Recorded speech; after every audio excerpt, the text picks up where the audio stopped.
Hello, everybody. Welcome to my favorite shitty movie. We are recording this, I guess November 6th, the year 2024 of our Lord. A lot of us woke up this morning or didn't sleep at all, for being honest, to a Donald Trump second presidency. This time he actually apparently won the popular vote, something that he's never done before, which means America voted for this convicted felon, sexual abuser, failed coup leader. Yeah, so I don't know if you're a cat and dog somewhere in Springfield. I'm sorry. We had your back, we thought. We are actually here tonight to talk about Reality Bites, and I actually can't think of a better film for us to be talking about, I think, on the eve of perhaps some very dark days ahead for our country. Reality Bites comes out in 1994. It is, I think, by all accounts, when people say, what's the Gen X touchstone movies back in the day, I think you probably go to like Slacker. You go to Reality Bites, you go to Singles.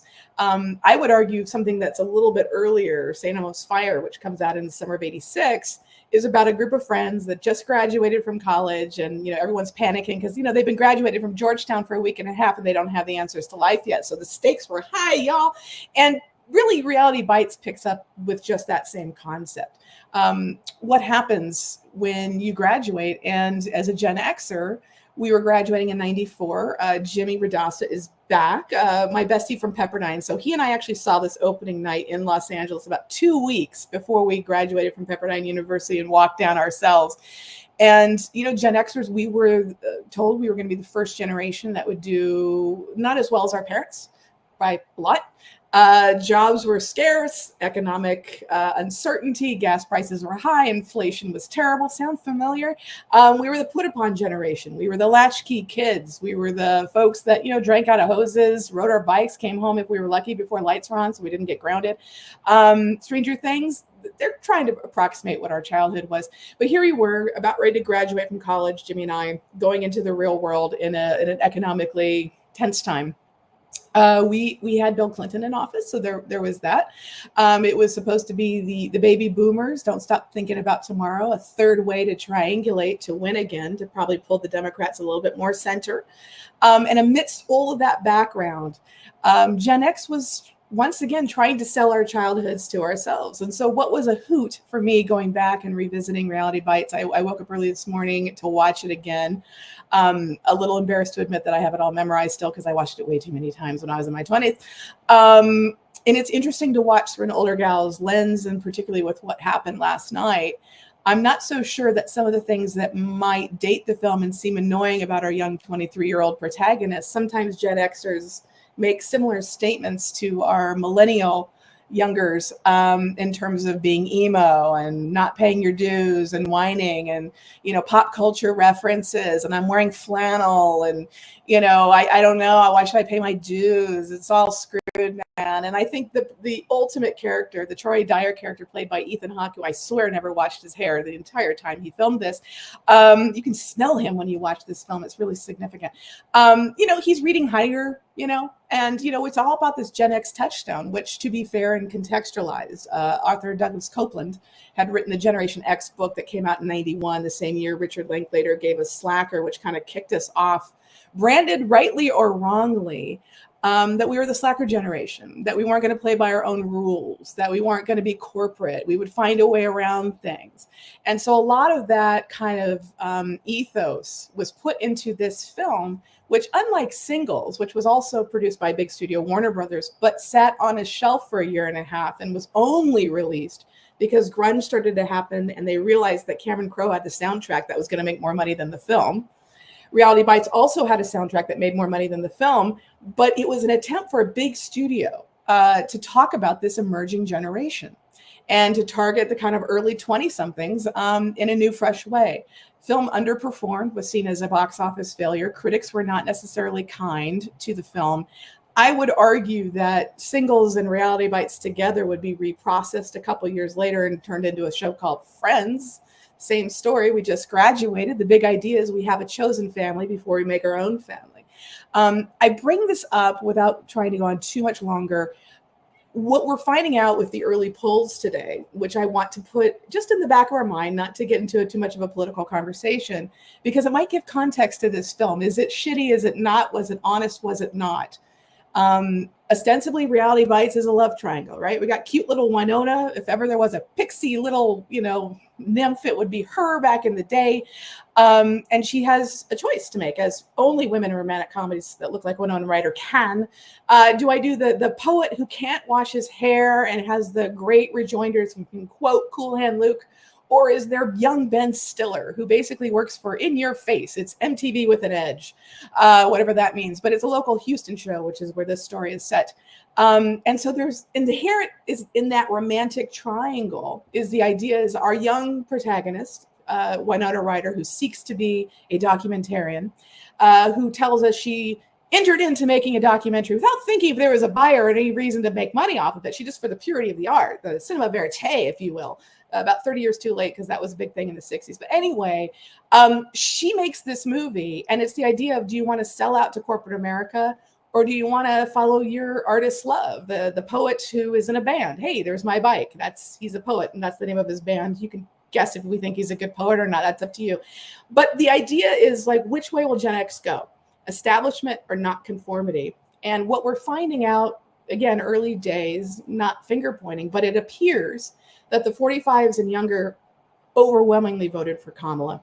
65 and older actually did too. But Generation X, mostly white generation, yes, some Latino men, but mostly white voters in the Gen X category, i.e. the characters that look a hell of a lot like the characters we're going to talk about tonight, who are in their 20s here, who are now in their 50s, are the difference in why we have a second Trump presidency. So if the film asks, are we conformists, are we establishment or anti-establishment rather, I think we maybe have an answer that Gen X didn't vote for their Gen X president, and we're in an interesting moment.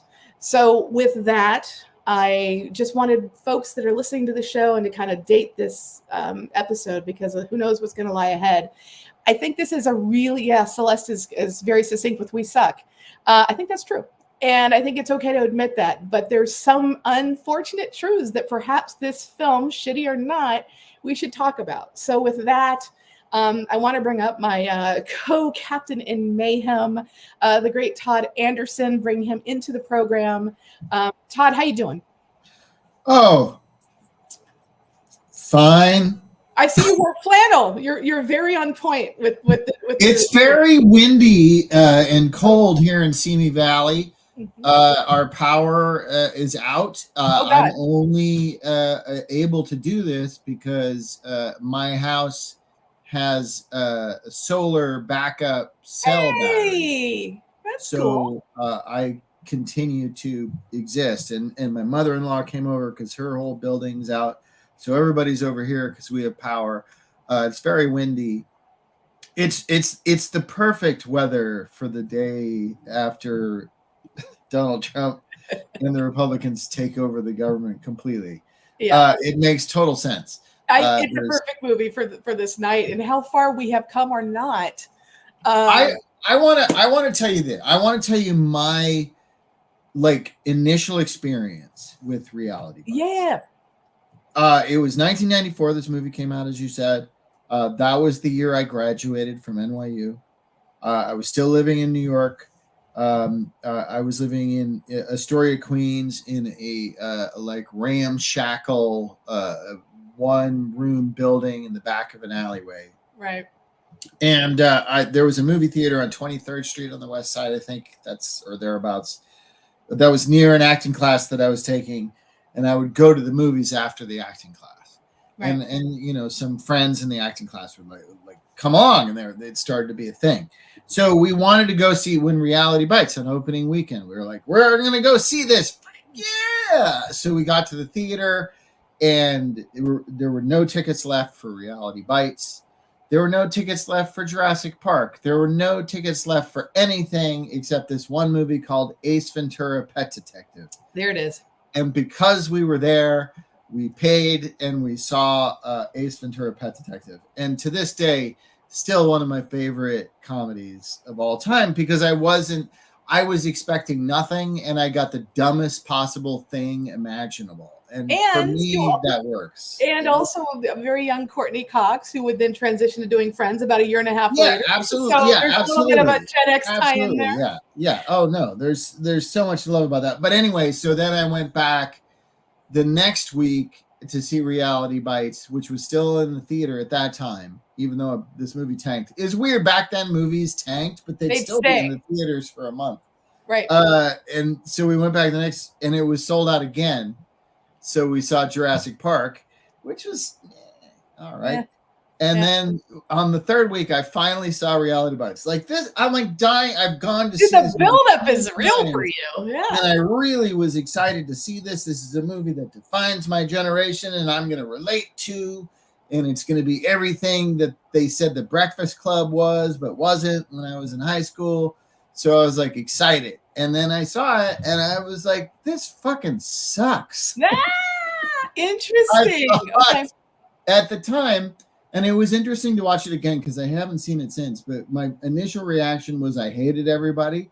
I was like horrified that this is what represented my generation. Like I'm one of these people somehow, which is also why I didn't like the Breakfast Club. I was like, I'm not in there. I know people back then certainly would compare me to Anthony Michael Hall, like nerdy guy, but I was like, yeah, but still, I'm not like that exactly. It's ridiculous.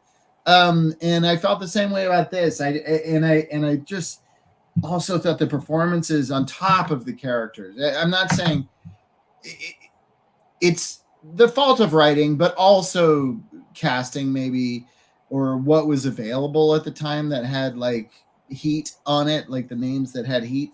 I just found most of the performances so annoying. I mean, yes, he's not Ethan. Janeane Garofalo, like I thought, did her absolute best, and I love her. Yep. But she, was the victim of just over the top cheese writing. It's totally. And I want to bring Jimmy up before we get too far, but I do think what part of it is, I think anytime, and I think you just put your finger on it. I think anytime a film, especially when made at a studio level, purports to be the voice of a generation or the defining movie. No, here's what happens to happen. Easy Rider has to get made and released, and Columbia didn't know what the hell they had. And then the counterculture found it, and then it became the movie. Yeah, if the culture finds it, but if you tell the culture, that's so true. That's such a good point. Correct. If the culture finds it, then it's a touchstone. Then it is. Tell them this is the touchstone. But I would say what's interesting about this film, and I think it hurt it back then, because I think even then us Gen Xers, again, pre-social media, don't tell us, man, we're cool. We found fucking Brain Dead on the Tower Records Midnight Movie. Like, don't tell us, man. Right. So we were already in that mode. So when Universal comes around and does a mainstream movie designed to try to, again, like Breakfast Club, which was Universal as well, right? Trying to encapsulate a whole generation with archetypes, you're not going to satisfy everybody. I will admit, I liked the movie because I was stressed out. I was going to graduate. I didn't know what I was going to do. I was getting ready to go to San Francisco for film school. Jimmy and I believe, had an epic night. We went to Benihana and then we watched this. And we're like, oh my God, is this going to be us? We're fucked. I mean, so so that film has a thing for me, but I want to bring Jimmy up. Guys, he's been here several times before. My favorite episode, he brought us Bound, which I think is still epic. So if you're listening, scroll down on the Apple podcast or wherever you find your podcast and listen to Jimmy just break down Bound. It's fabulous. He's my best friend from college. He's absolutely amazing. He's done amazing work as a journalist. He did all the hard work with Planned Parenthood. He's now also working in the political sphere himself. I think for really progressive, interesting candidates. He lives in Portland, Oregon. I am so excited to bring my good buddy, Jimmy. I really need to see him tonight because this has been a hard day. Jimmy Radosta, come back to the program. Hey! Hello. Hey! Thanks for having me back. Oh my God. God. Is it rainy? Is it rainy in Portland? What's it like in Portland right now? What's the weather? Oh, the weather is good and clear. And so I went on a nice 3-mile walk along the Columbia River when I should have been working, because our entire office is in mourning right now, and we wouldn't be able to get anything done anyway. But I have themed attire on as well. I have my Planned Parenthood hoodie and my We Won't Go Back shirt with a Molotov cocktail on it. I'm not condoning political violence. Yes. Let the jury know. Just wanted to name what I'm wearing. Yeah. So Jimmy, I mean, I know you and I saw this together for the first time. You and I were waiting for this movie. We eagerly saw it opening night. My memory is we enjoyed it and we listened to the soundtrack and we mocked Lisa Loeb and listened. Stay was like, yeah, hey. Anywhere when I want you. But like, what is when you were revisiting it for the show? What was different for you? What was your knee jerk reaction based on what you thought when we first saw it versus now? Yeah, when I first saw it, I distinctly remember relating to aspects of it vividly, like the gas card thing, where she's using a gas card that her father let her use, for a year, and then she ends up buying a bunch of other things on it or buying other people's gas because that's how you stretch the dollar. And what I would do is I would take the gas card that my mom had provided for me at Pepperdine, like maybe our senior year, and then I would buy a bunch of beer and food and other items at the convenience store and definitely abuse that privilege. But then later that same summer, after we graduated, I found myself working at Target in Boise, Idaho. I was there for a newspaper internship, and I was using a freaking folding board, which Jeanine Garofalo famously uses, and she's like, they don't know. They don't know. They don't know. And by the way, I got to interview her later in my life as a journalist, and I mentioned that one line to her, and I said, I could relate. But because I mean, did you ask her anything about the movie itself? And I can't remember if we really did talk. I don't think we talked about the movie much itself. We had a bunch of other stuff to talk about, but she was on Air America for a time. Yeah, in fact, that was one of the things we talked about. Was she had just left Air America because they tried to move her to a morning shift, and she's like, nope, can't get up that early. Which is so Gen X. She was just dripping with cynicism. I love that. She is the one shining moment of this movie. But here I was with a very expensive college degree, working a minimum wage job, using a folding board, and it was just so demeaning. And I just there are a bunch of moments of Gen Xness that this movie captures really well. I think what I noticed in watching it again was just how terrible the script is and how awful these characters are, and like how like the romance between Ethan and the first of all the angry tension comes out of nowhere, and then all of a sudden after she like loses her job, she's like walking along with Ethan and she's like this giggly schoolgirl, and it's like she's throwing herself at him, and it was like none of this makes sense. So I think that's the perspective I bring as an adult now. It's also interesting because we open up basically like we're on a rooftop, and the whole idea is she's doing cinema verite, right? So they're on the rooftop and they're drinking and they're playing but then we immediately go into Ethan's my bestie from college. Probably my parents want to take us out, and of course we're Gen X, so we're apparently kids of divorce, a lot of us. So we've got Winona's two parents as they were, the great Jodan Baker, who bless him for this. But Winona honestly has never been prettier. Like she just glows from the inside on this. But I love that she's like embarrassed because she's there with like Ethan Hawke, and then she's got like these parents, and so you've got great Jodan Baker, who I now relate to, who's like, girl, I'm going to give you my old BMW because I have a new one. And she's like, oh no, it's a symbol. And if I have a criticism of Winona Ryder's performance in this movie, it's that she really has a hard time laughing. She never laughs the same from one scene to the other in this movie, and it's always awkward forced laughing, and I'm like, is this supposed to be charming? Because it's just making me uncomfortable. Oh my God, Rodrigo Garcia was the camera operator. Great. Yes, he's super talented. We love him. Thank you, Joanne. Yeah, no, it's funny because Winona is so odd, I think almost always. But she's and it's like sometimes it works with her and sometimes it doesn't. Like in the original Beetlejuice, her oddness works. Yeah. But in Beetlejuice, I would say it does not. She's different now. It's like like she doesn't. I don't think she ever understood the plane of reality that she's actually on, which will like probably served her as an actress, certainly as a young person. But in like Beetlejuice, she just seemed disconnected from the material entirely.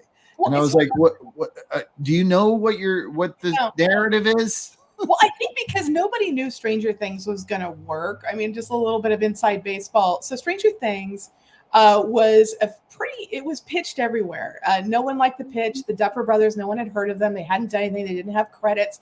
Apparently the pitch, I had 3 exec friends of mine go, yeah, we heard it. It was like lousy, and everyone thought it was just such a ripoff of Amblin films. They were like, dude, you've got to get out of here with this copyright infringement. How are we going to, and then Netflix, at just the right moment, it was the last stop in town. And Netflix was like, we're going to do this. And it caught, I think the Gen X thing got caught. And then the nostalgia that younger people have who were still watching Friends reruns they weren't alive for, bought into that. And so Winona was that linchpin. But if you watch the pilot to Stranger Things, I would argue the first time we see Winona, she's like, my daughter's missing. And she's at an 11 in the first scene, which means she has nowhere to go in a series, right? This is a film actress who is starting in a pilot and she has nowhere to go. So there's nothing, and no one's directing her because the Duffer Brothers, they hadn't done the thing yet. So I think Winona was like, she is that Gen Xer. So it's this interesting moment that she would go from this to 3 years later, oh my God, into an alien universe. But what is interesting about this film, though, I agree with you, Jimmy. I think it's clunky as all hell. I think you're both right. Like the script is crazy. And if you listen to Danny DeVito formed Jersey Films, they would go on to do Pulp Fiction, of course, same year. But Michael Shamberg and Stacey Sher and Danny DeVito kind of ran that company. And Shamberg was like, dude, I really want to do this because no one's done a Gen X film. And these guys have disposable income. We're going to target a romance for them. Like it all seemed to make a lot of sense. So Winona had come through like Lucas and, Roxy Carmichael and these early films and, was kind of a known entity. So it was a big get for Universal at the time. And then, of course, Ethan Hawke had also from Radio Flowers on, like he'd been a child actor as well, Dead Poets, etc. So there's this interesting kind of blend. And what struck me Explorers, don't forget Explorers. Explorers. But what I thought was interesting watching it today, because this is a good thing. It is a time capsule movie, but the word retarded is used multiple times. It's so true. It's so true.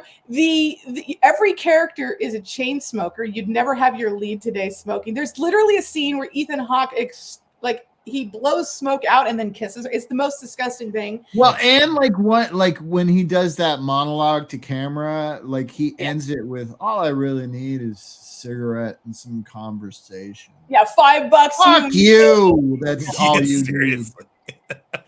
I think Celeste is onto something. Detachment for her. Maybe she's a Buddhist. I mean, she did do that Autumn in New York with Richard Gere. Let's go back to that later. I forgot about Autumn in New York. I loved Winona since Heathers, which was it's still probably my favorite movie of all time. Heathers is perfect. And so I think I was also bringing a lot of bias into the theater where I was already into her because I was into Winona. But this character is paper thin, and her premise for her documentary is just pathetic. I mean, I'm talking with my white friends who all shared pretty similar experiences to me about life and just what it means to not have role models. It seems so like 20 like the kind of idea that you come up with in high school or something. It's so weird to me that this is a Ben Stiller thing, and he's certainly a voice of Generation X. There's no two ways about it, but he decided to make his of the time Generation X movie basically the same as the novel Generation X as far as the characters he was creating. And I don't know if you guys ever read that, but if you've read it and you realize this represents you as a human being, it's fucking insulting. I mean, Generation X is an insulting ass novel.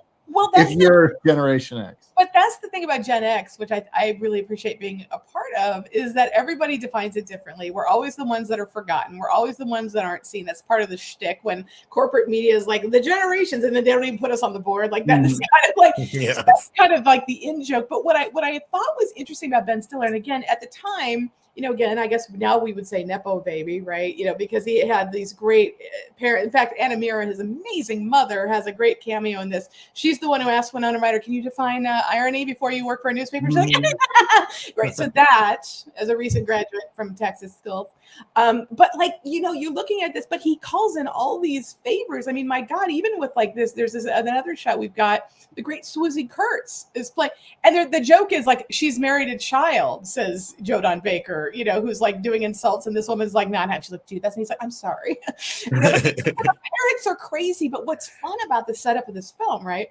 is that she's graduated, everyone else is lost. She's working on like kind of a local morning show for kind of a cheesy guest host who's like the dad from Say Anything. So John Mahoney turns in, I think, my favorite performance in the movie because he's pretty damn good. Good morning. Stiller as a director was obviously not clear on the tone of the picture. Well, just told everyone to do exactly what he thought it would be the funniest thing for them to do. So he's like, play this over the top, insecure, but overly happy. And Mahoney was like, okay. But what's funny is that Stiller had, again, Nepo baby, lots of contacts. He'd done a very well reviewed and now well regarded one season only, the Ben Stiller Show. It was great. It was a great show. Right, Janine Garofalo, really good writing, really great cast or whatever. And so Universal was like, oh, this guy is like going to be maybe this young hot thing. He had the industry connections, but he cast himself as like the jerk nerd yuppie, which, by the way, in my recollection, we weren't using the word yuppie in '94. So that tells you a little bit. That's what he was already, actually, it was good casting if you're casting according to type. Because that's what he played up to that point. He was the yuppie bad guy in that John Cusack movie, Hot Pursuit. That's right. Where it was him and his dad were the bad guy. But it's interesting. So we've got this setup, and this occurred to me because, of course, I hadn't seen it since I think Girls came out. But the setup for Reality Bites, I think Lena Dunham pretty much lifted. I graduated. You're cutting me off my credit cards. I'm the voice of a generation. I think in her case, I have to write something. She thinks she has to be cinema verite. So the setup for Girls is literally the Reality Bites setup, right? Line and sinker. So that's interesting. So we've got the millennials copying Gen X. Again, I'm just, as a Gen X, I want to point that out a little bit. But so you have this interesting moment. So then we quickly set up, because again, we're in '94. So we set up our, greasy haired Ethan Hawke. He just has one night stand after one night stand, which again, for me, because I like people who bathe, I'm like, okay. But like, did anyone catch this as like it looks like a young Renee Zellweger? It's kind of I confirmed that. Right? And they make out, and that's it. And then it's worse than that. He's a dick. This goes to your point. We hate. Yeah, he's a dick. He throws her fucking. She gives her number. He's not even out, and then he throws it on the ground where she will clearly see it. I have a theory why he threw it away. Why? Because they do the insert shot of it on the ground, and it's a 555 number. Those numbers aren't real. No. Time. Secrets. Not worth keeping. Secrets. Then I love. So we see that he's kind of a cat, and apparently has lots of one night stands. He works at a newsstand where he's reading Heidegger, because who doesn't? And his whole thing is he steals a Snicker bar. He's like, is our snacks subsidized by business owner? And you're like, no, the answer is sadly no for Troy Dyer, right? So he's doing this whole slacker. I'm like, you're a thief. Right. We cut to Winona, who somehow has a job right out of. Look at John Mahoney with a. I was just gonna say, look at Mahoney's face. It's like fabulous. He's doing it what he was told he was supposed to do. Yeah, he understood the assignment. 2,000%. Yeah, he totally understood what he was doing. He's so funny in this movie. Fabulous. He goes through more emotional changes as this over-the-top character than anybody else in the movie. Yes. He's so compelling. I wanted to just forget these fucking losers. Let's hang out with him and find out his deal. Absolutely. And I think Celeste brings up a good point. He is an amazing performance in Flirting with Disaster. I would argue the great Téa Leoni, who I was lucky enough to work with, her comic timing was Stiller in that scene in the hallway where she's doing like this aerobics thing where they're trying to make out. Yeah. She's amazing in that movie. Carol Lombard. It's funny. fabulous. They're both hilarious. Everybody's funny in that movie. It's my favorite though, Lily Tomlin and Alan Alda dropping acid with Reagan, things on the tongue. Fab. Great detail. Wasn't that the one Mary Tyler Moore was in a bra at one point? Yeah, and they're all and they were tripping and stuff. Look, the only thing that David O. Russell ever did that was better than Flirting with Disaster is that Kentucky Fried Chicken commercial I was in. That's the only thing. I love that. That probably made more money for everyone than Reality Bites. But you just did he yell at you on set or anything? Did he? No, he didn't. Actually, he was very gentlemanly with me the entire time. Very open to like my comedic things that I might want to try. And then late in the day, the clients wanted me because it was like a test market spot for these new like mini fried chicken sandwiches. And like I was doing this thing where I was biting it and like super happy about the sandwiches and telling my employees. So the food's going everywhere because I'm like, it was like, it was Cookie Monster comedy. That's what I call it. Cookie Monster comedy, which always works. But then at the end of the day, the client said to David O. Russell, they said, look, we want him to like actually swallow it and look like, so, people can see that he's not just being comedic with our sandwiches. David O. Russell comes up to me and says, look, I'm sorry, but they want you to actually swallow it. And I said, I physically cannot.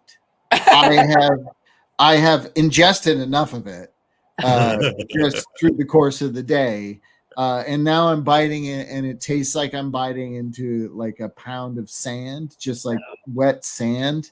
And I cannot keep doing it. And I was at that point, I was like, here's where David O. Russell screams at me. And he went, he said, I get it. You're right. That's ridiculous. And he went back and he screamed instead at the clients.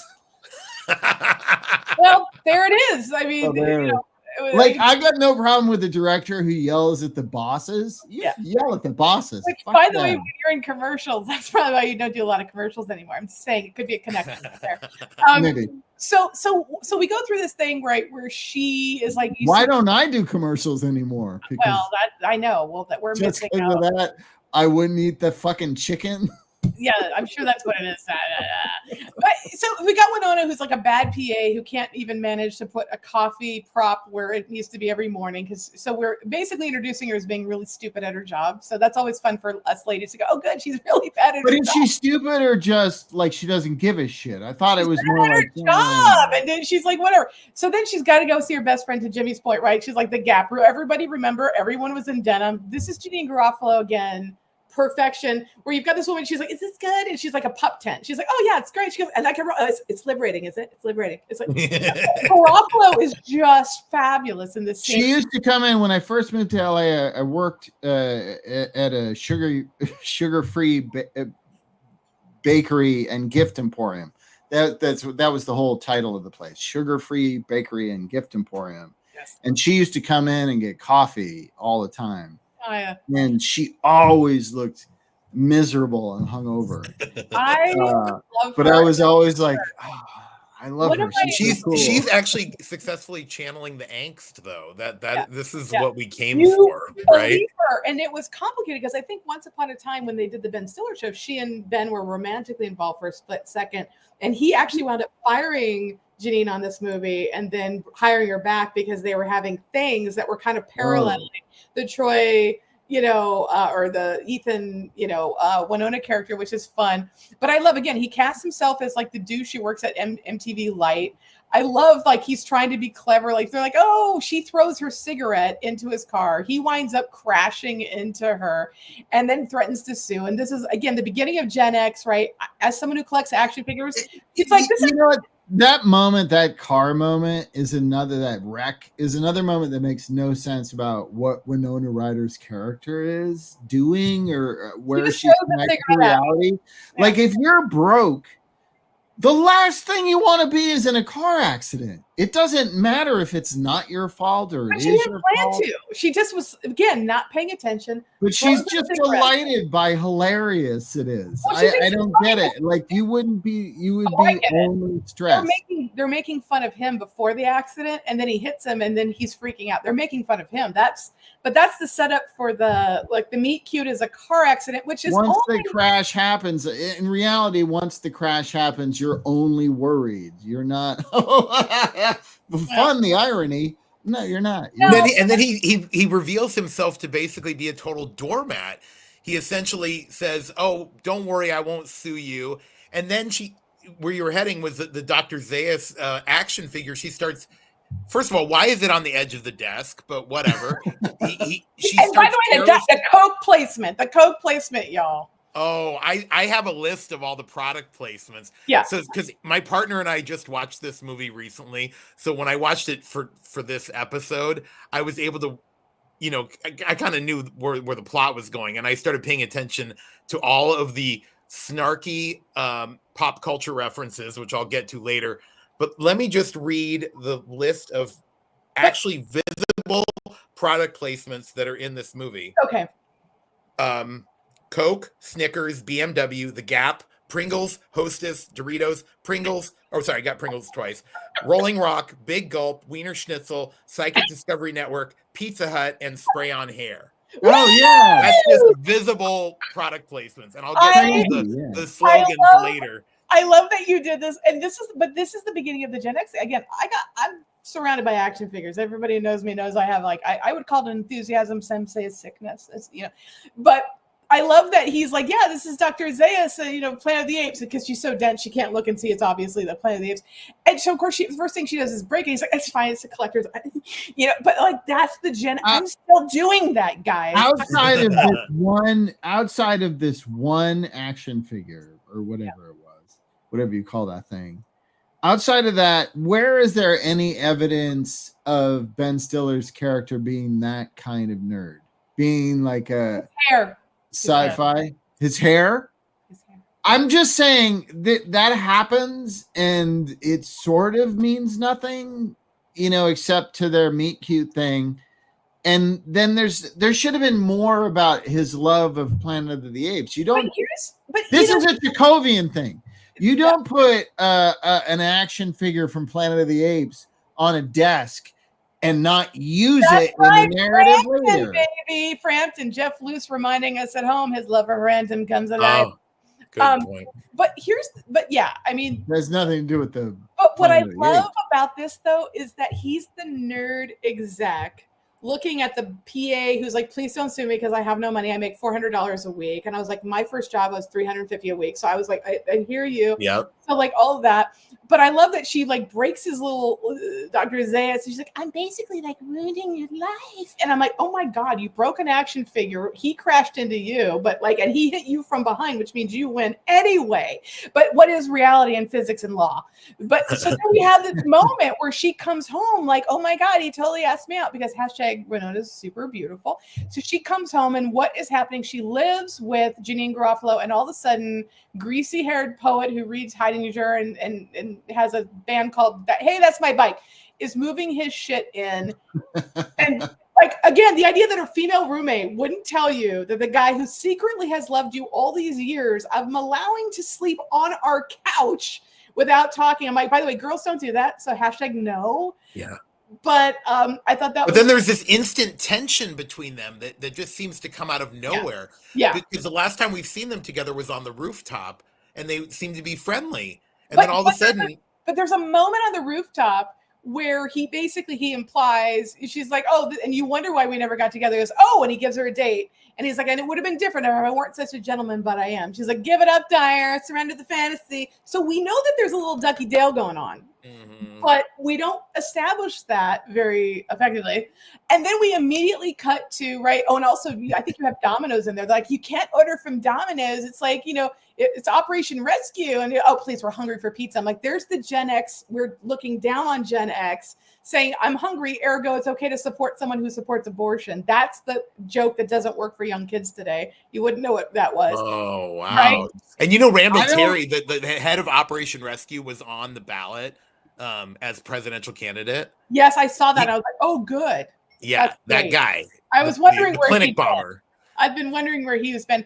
I was like, where's the Noid? There's another reference. Okay. Avoid the Noid. You have to avoid the Noid. Avoid the Noid. So then you have this great moment where, and this is probably the icon, again, Pringles, to Jimmy's point, who clocked this under unnecessary product placement. We are in a gas and sip. And we should also say, not only do we have the great Janine Garofalo doing a Betty Page haircut, which was very fashionable for alt girls back in the day, but you have the great Steve Zahn. And this is something I want to talk about. So Steve Zahn is the most underdeveloped of the characters.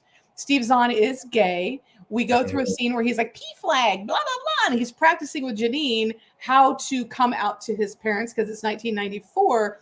And then the opening rooftop scene, there's a joke, which also dates the film immediately, where she's like, look, I'm going to straighten you out. If we can get 2 girls on the Supreme Court, we can get 1 on you. So, you know, that's a moment in time kind of movie. But also you have your straight friend saying that to your gay friends. So super offensive and not going to be happening today. But also in 1994, the token gay character, who of course is white like everybody else in this movie, never gets to have a sex life, never gets to do it. He's still kind of the asexual, cute gay guy. And look at him. He gets one date scene. Did you know that they pan by his boyfriend so quickly? They're in a diner.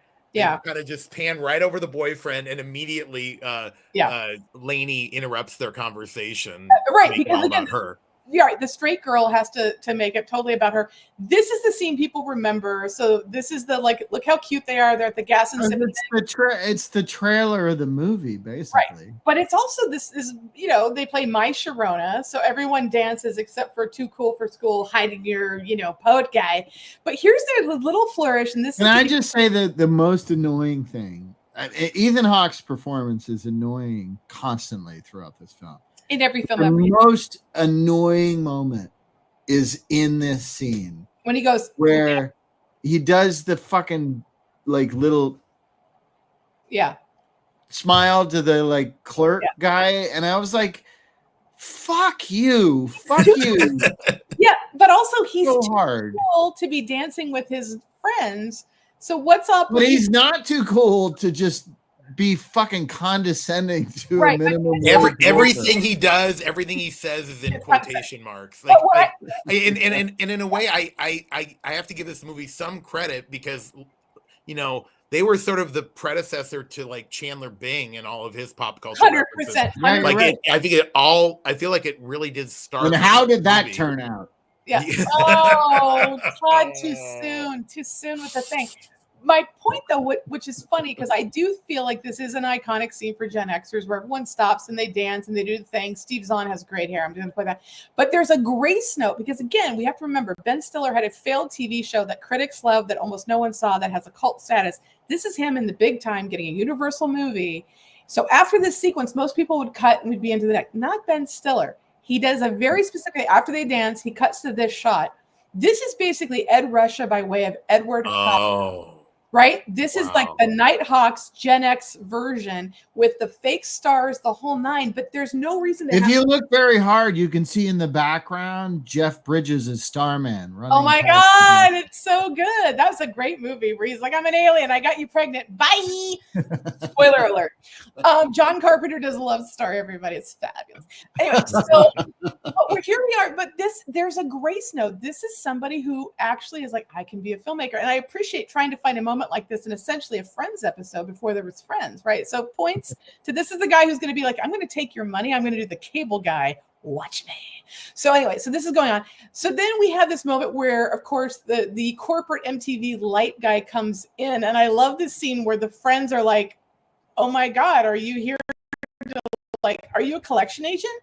Because we were all worried that like the warehouse guy with all the free albums we never paid for with the stamps was going to come into our home. Have either of you guys been on either side of that in the group of friends with the awkward date or the awkward date with the group of friends? In fact, Jimmy and I had a roommate situation where both of our roommates were with each other and decided it was fine for them to do all kinds of things, like literally in earshot. So we would all predict where we're going to be.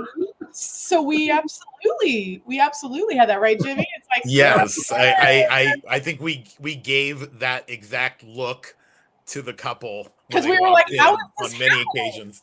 How is this happening? And then when it didn't end up lasting, Jimmy and I were like, just different reasons though, because you're like, why are you doing this in front of us, sort of thing. Yeah. So but the reaction of this group is, oh, this guy's a stiff. That's their whole thing. But also, this is the part. He makes money, so he's no good. But that's the this is the beginning of the, are you going to sell out to the establishment or are you going to be an independent artist? Yeah. So the fact that this guy is like, he's perhaps not the smartest guy despite his action figure love. He doesn't get, he's at MTV Lights, so he's whatever, but he's actually working hard. He's working hours. He makes his money. He can wear the suits. He asks the girl out, which is more than most of the dudes did in this era. And they're judging him as they are underemployed. And this guy's couch surfing, looking at Stiller, who actually has a career and is moving up, as if he's the problem. So then we cut to the awkward date where we've got, Ben Stiller, who I've always thought wanted to be like the Jewish Tom Cruise. I can't ever not see that. And then when they were doing like buddy shit and comedy together, like he and Tom Cruise together are magic comedically. Like they Tropic Thunder is amazing. Incredible. But what I love about this is he takes her out and he's really trying to, and he's obviously so smitten with her. And Winona, again, I want a cinematographer to follow me around this way. I'm just saying, like, absolutely, this is how you treat a movie star. And so there's this kind of awkward thing where, I mean, she's kind of winning. She's like she's the progenitor to the Manic Pixie Girl, Dream Girl, crazy. I'm, Zooey Deschanel, and I'm here to screw up your world or whatever. But you've got this moment where he takes her out to a nice dinner. He doesn't eat, which is interesting. Usually it's the woman who doesn't eat, but they comment that he doesn't eat and she's eaten, probably because she doesn't have money. And then he gives her a big gulp and they sit here and they listen to Peter Frampton. And there's just something she has, to me, no chemistry at all with Ethan, but there's a nerdy connection with Stiller. And I don't know if that's because he's the director or what, but like there's a sweetness. Well, they were together, right? You said? No, that was Janine Garofalo and Stiller back in the day. But Ryder, no. But I think she's actually quite good with Stiller and not so much with the guy she's supposed to end up with. Although I think in that scene, she does have one annoying line that's similar to the Ethan Hawke cigarettes line where she's like trying to wax poetic about a big gulp. And I'm like, oh, yeah. You're losing me. He's like, this is 32 ounces. Like, I do 44 ounces for like the whole day. And he's like, how can anyone ingest 44 ounces? And you're like, oh my God. And then Peter Frampton, Baby I Love Your Way comes on. And then, Ethan Hawke comes home to couch surf where he's not paying rent and sees it. Like, he's like, I can't believe she's cheating on me. I'm like, douche, like you've done nothing to such a rapey, gross scene. 100%. And then we cut to the next morning where maybe she's empowered because she's been hanging out with MTV Light Guy. I don't know. Again, the great John Mahoney too. I mean, she's like, fuck this guy. He doesn't want to look at my work. I showed him a sizzle reel for what my documentary is and he made fun of me. So the Gen Xer thinks this is the time to give him cue cards because he doesn't read his book and he doesn't read his cue cards and he doesn't do his work. So she can embarrass him on live TV because he will just read. I'll just read what she provides for me. It's a bad idea. Embarrasses him. And then of course the Gen X, fuck you to the boss, right? And then is shocked when she's fired. And then the family gets together at home like, oh, you guys, I got fired because like whatever, doesn't matter. Can you go back to that last picture for a second? It's weird. The lighting makes it look like either she's drooling or she's got like a massive chin hair. Yeah. It's so weird. Subliminal alien resurrection. It's okay. But what I love about this scene, but this is also Gen X within Gen X, right? Where she's out of work. She's like, I lost it. Don't worry. I'll figure something out. Janine Garofalo is like, I've been promoted to manager of The Gap. I can hire you part-time while you figure it out. And Winona, without missing a beat, I'm not going to work at The Gap. Where she totally looks down on her friend who's like, I can help you, thus us, because we have to make rent while we allowed the boys to freeload. And Winona's reaction is so mean and classist. And I'm like, girl, that's why you were given a BMW. This is like Mhm. why you know, whatever. And it starts this like thing. And one of my favorite moments in the film is like, you know, Jeannie Garofalo, again, who owns this movie, is like, oh, I'm sorry. I don't want to bring you down to my level. She goes in and she slams her door to the Sean Cassidy poster all us girls had on our wall. And I remember seeing this going, yep, had that poster. And she's like, Janine, come out, come out. And so then, because the greasy-haired poet is like, dude, I've been fired so often. Let me take you on a walk of all the places that I've been fired. This is the scene that, you know, Todd references, where he's like, all I need is like, you know, smokes, $5 and a cup of coffee and good conversation. And you think it's good, but this is also Gen X before things were complicated. He decides, because she's just being a friend and she's like, thanks. He needs to force himself on her, where you clearly see what is consent. Like, this was seen as like, oh, he's cute and trying to get.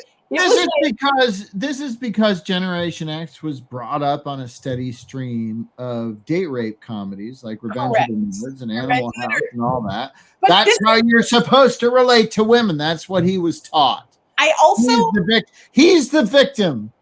Oh my God, hashtag me too reverse. But like, also, I just want to buy them shampoo now that I'm older. I just feel like this film I can anyway. So we get to this point. Isn't this Evan Dando behind us? That's Dave Pirner from Soul Dave Asylum. Pirner. Oh, Soul Asylum. That's right, Soul Asylum.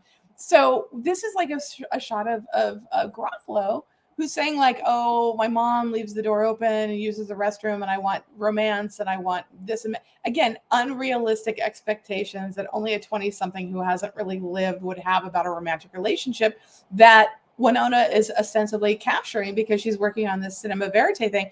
So we go from like the greasy-haired guy forcing himself on her, and then there's the awkward, she rejects him thing. And then she hooks up with like the yuppie, right? Where you see that she's in the robe and it's a nice house and the lighting is completely different, but she has to get a job. And this is where we have the great Anna Mira, right? Ben Stiller's mom, RIP, absolutely epic, saying, girl, define irony. You're not a journalist. What are you doing, right, Jimmy? You lived this. I mean, I got to say, that was a great scene, but having been to many job interviews as a journalist of 15 plus years, that's not a question that would ever be asked. Oh, by the way, if it were, you could answer it. Yeah.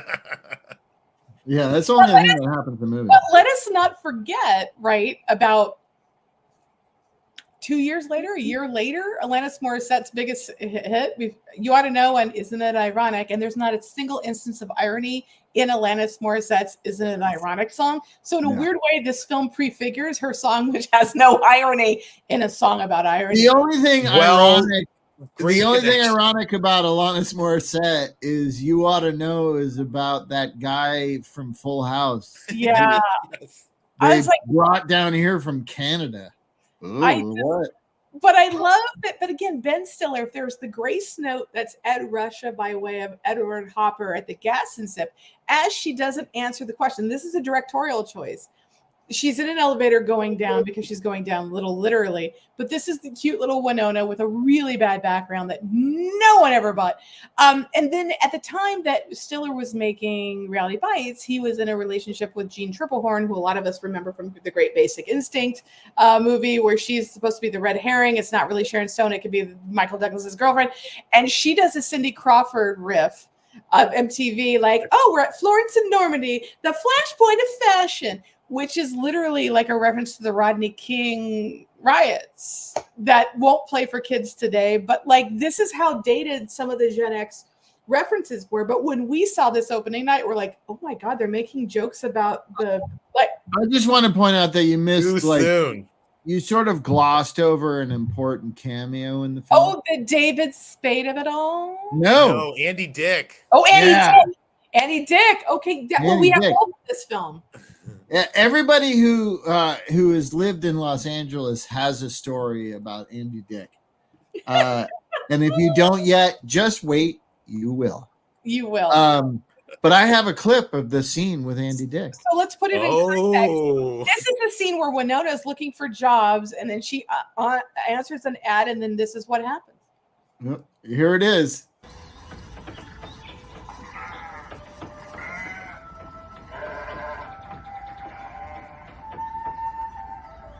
I thought the ad said that this was a job for a production assistant.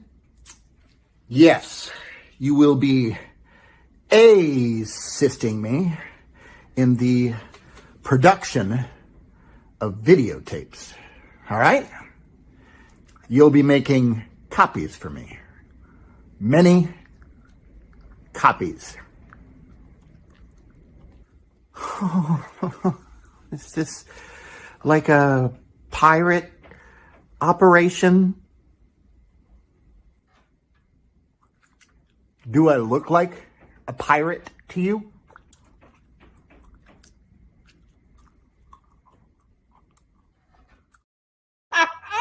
Nice. Oh my God, Todd! You got the doe-eye waif thing down. That was fantastic. Holy crap. Also, if people haven't seen this movie in a minute, Andy Dick has he's like chewing tobacco. What He's got chewing. I was using my gum. did with the gum. This is why people fucking hire Todd for your commercials and films. Like, come on. Oh my God. Bring it on back to the election. Yeah. His co-star on the great sitcom News Radio, Joe Rogan. Oh my God, you're right. Back to one. Do you think that tipped it? I mean, it didn't. It didn't. We're infected with Nazis. The whole fucking country. We're fucked. It's so bad. But oh my God. Going back to 1994. So there's a moment in the film where oh my God, Winona went on one job interview and two job interviews and didn't get it. So obviously she's in an existential malaise, right? So we have the shot where this is what Gen X, we're smoking. We've got filters. She's watching what? A Jackson doing Psychic Network, right? Come on, look at that. Is that LaToya? yes. Yeah. Okay. So then she's Do you remember those? That was real. Oh, I do. Oh, yeah. My question was always, if you're the Psychic Network, how come you couldn't see that you're going bankrupt? That was I had a problem with that. I don't know. Okay. That's a question for Dionne Warwick. It's friends. Okay, so then you've got she's literally, because she's an idiot, and none of us were this dumb. I promise you all. In 1994, she is charging up the Psychic hotline where she's sharing her bad dating advice, and then the medium is like, "Yeah, girl, totally." So the bill, and then you've got the come to Jesus moment, right, where the asexual best friend with those jeans. Come on, no gay man ever wore those. Let's be honest. With Janeane Garofalo is my friend. We have a $400 phone bill, which in 1994 was oh my God, she only makes that a week, right? So that. Do you think this is a problem with the PG-13 rating? Because I think if it was rated R, clearly she would have been calling phone sex line for masturbation to fucking get away from it all. That makes no sense, right? You know what I would have liked, Todd? I would have liked to have a Robert Englund crossover, 976 Evil. You know what I'm saying? Robert Englund directs 976 Evil. You can look it up, you guys. Really fun slash. Robert Englund will fix whatever problem your movie has. He really does. He's there, the movie has no problem. I just want to say, as someone who loved V, because who didn't love V? Oh yeah, he was the nice alien, and then he's Freddy Krueger, whatever. But he's actually a Shakespearean trained actor, and it's he's really talented. And I just love him anyway. So I love him most because nobody has leaned into the money as hard as Robert Englund, and rightly so. He was here I can get tons of money at horror conventions and do all these horror movies because that's what people want to see me doing. I love that as a character actor. I mean, he deserves all his money. He's actually really good. And if you want, there's I think Jimmy, you and I think talked about this. I'm sure Todd has probably seen it too. I think it's still on Shudder, but it's called it's the Nightmare on Elm Street 2, which is the gayest Elm Street. Yes. Right? Oh yeah, that's a good documentary. Yeah, and there's a new one actually just about Robert Englund that came out recently. What I appreciated about Englund was that while the screenwriter is on camera going, I don't think it's gay and this and that, you're like, dude, you wrote this. Englund is we of course knew and we of course played this out, and it was really a bold choice to have a male lead. It's usually the final girl on. Right. this, and we have a gay actor and how that works. And it was like, I don't know, really progressive. I love the way Robert Englund spoke about it. Cut back to Reality Bites. Oh my God, psychic network girl, $400, or you're out of here. And so what does she do? As Jimmy said, right? She uses daddy's card to basically scam people. You give me the cash and this is that. So she raises the money. She's like, okay, you guys, here's $400. And then the grace note for Gen X. Okay, but rent's due next week. She's like, right? So you've got all this stuff kind of going on. And then we have, of course, because there's supposed to be romantic tension. We didn't notice because there wasn't any. But, he brings home this girl who I think they purposely cast somebody who has the short hair like Winona, because Troy is supposed to be liking Winona. So this is, to my money, it's like somebody saw a Gene Seberg film and said, this is what we're going to do. His type is short-haired ladies. Yeah, it's very like, you're Gene Seberg. That's the whole depth of it, is just short-haired. It's, by the way, it's depth like Formica, my friend, in this stuff. So then we go back, right? So then you have this moment where it's like the standoff where this is supposed to be sexual tension. And again, we've got the gay character who just he's so cute, but they don't do anything with him. We've got Janeane Garofalo playing Betty Page. And then we've got our waif doing her thing with this guy. And there's this tension. But it doesn't quite work because I think Winona doesn't maybe hold up and then Hawk is emoting, but I'm not sure. I didn't buy it. I don't know is he? Is that what? I didn't buy it. Did you guys buy it? I was like, no. Okay.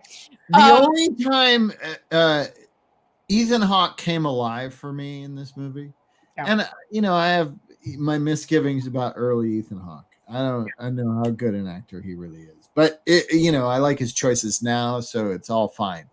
But the only time he seemed engaged as an actor was when he said the line that wound up in the trailer, of course, where he's like sitting there on the couch and he's like, I don't know, what's my glitch?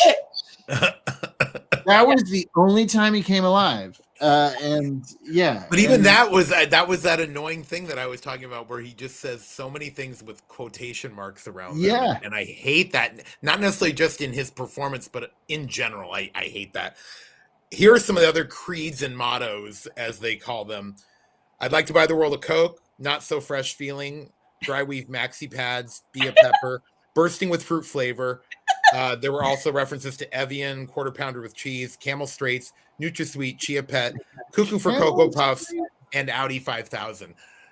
So Audi this guy 5000. He's so anti-corporate.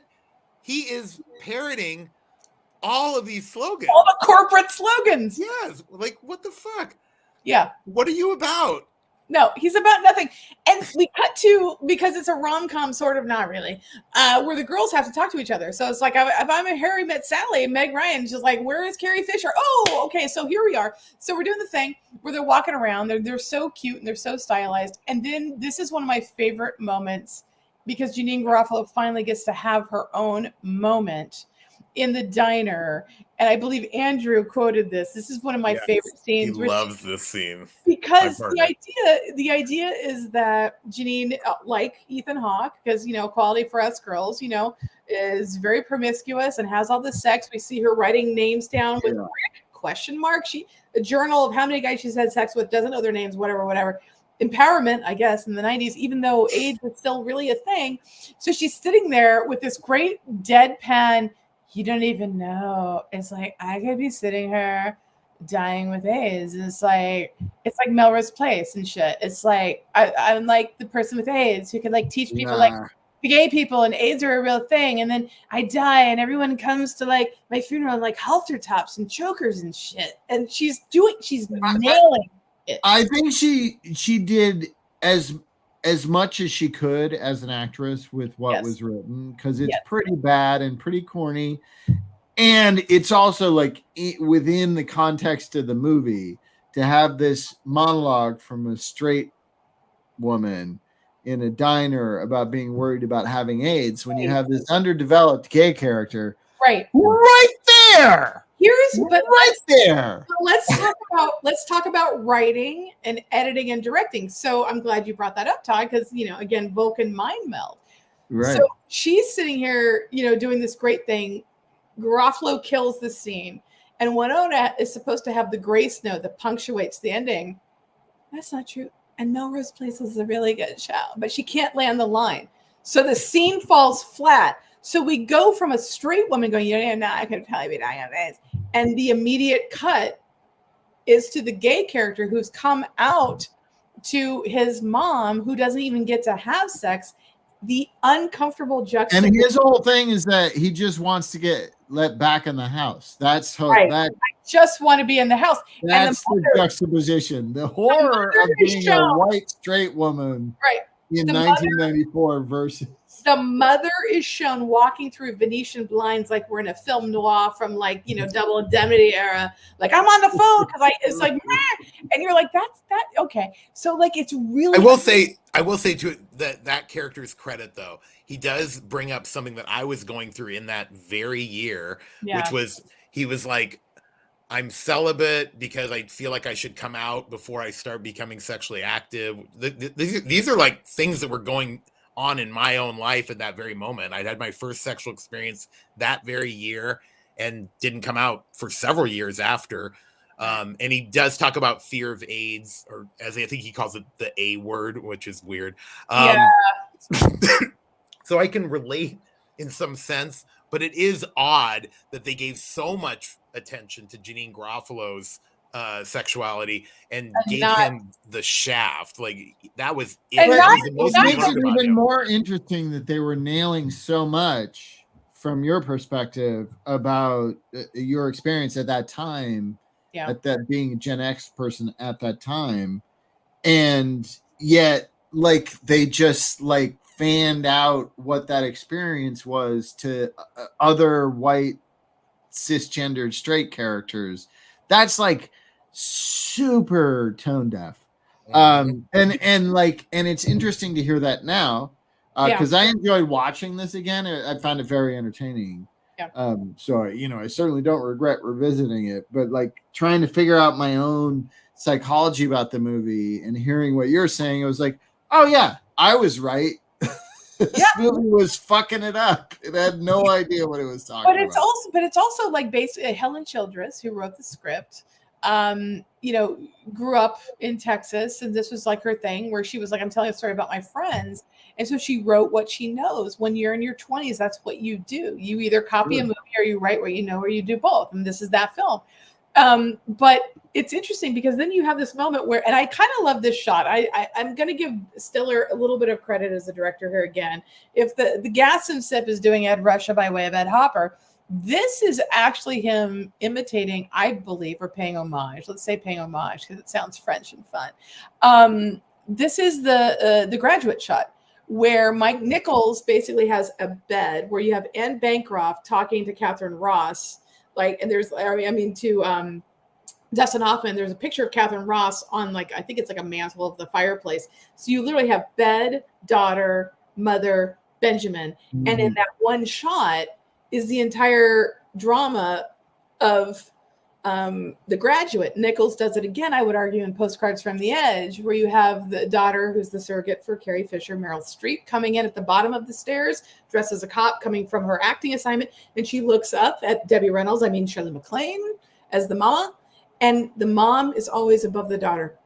And they have this conversation, and Nichols uses one. So Winona Ryder in this version is Anne Bancroft? No, I'm saying Nichols frames it like this in The Graduate. Nichols frames it like that in Postcards of the Edge. This is the Gen X version of Ben Stiller saying she's in the middle of these two guys. This is one shot about, are you selling out? It's more than Winona Ryder. What's also in between them is a dress that, according to Ethan Hawke's character, looks like a doily. He's correct. And you can see Winona Ryder's panties and bra through this doily. And you're welcome. I'm sorry, I got lost. What was I talking about? I see no problem with that. I think that's fine. It's a good moment. I think it was a good moment. I think it's. I know it's weird when men objectify women in a film, but it's a great. But I love that he knows he's consciously trying to play with this. We're clearly on a soundstage. We're not in real life. The lighting is not real, but they go out on this awkward date. And she's like all excited because she's trusted the corporate guy to take her verite filmmaking about her friend's life. So he's invited her to like basically like a premiere. And there's a note, as somebody who's now works with a lot of executives at buyers. He's like, oh yeah, I haven't seen it, but I hear it's great. I'm like, you took her work, you haven't seen it, and you're sleeping with her. Like, dude, you're a bad exec and boyfriend, just saying. But he's like, I'm sure it'll be great. And so then MTV Light puts on all this kind of filler.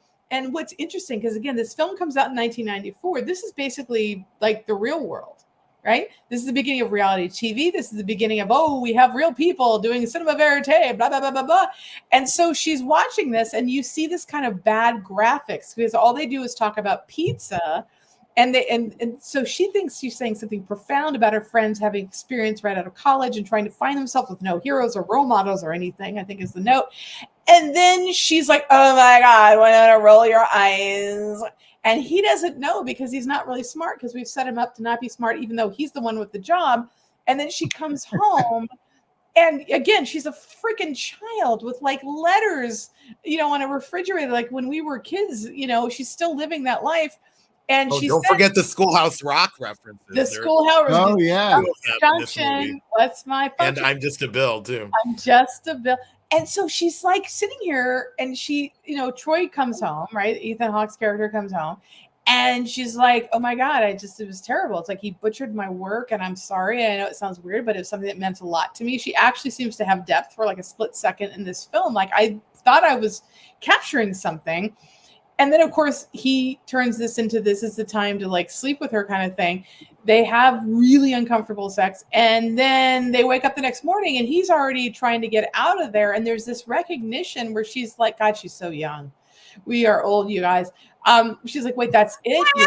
You're leaving me? You're leaving me? And this thing is like, okay, so Ducky Dale, this is the version of Ducky Dale getting with Molly Ringwald and not figuring it out. I think we know that Ducky would be gay in real life, but whatever. And so then we go to the scene where he's like playing at a bar, and he's a terrible band, and he's like kind of an ass.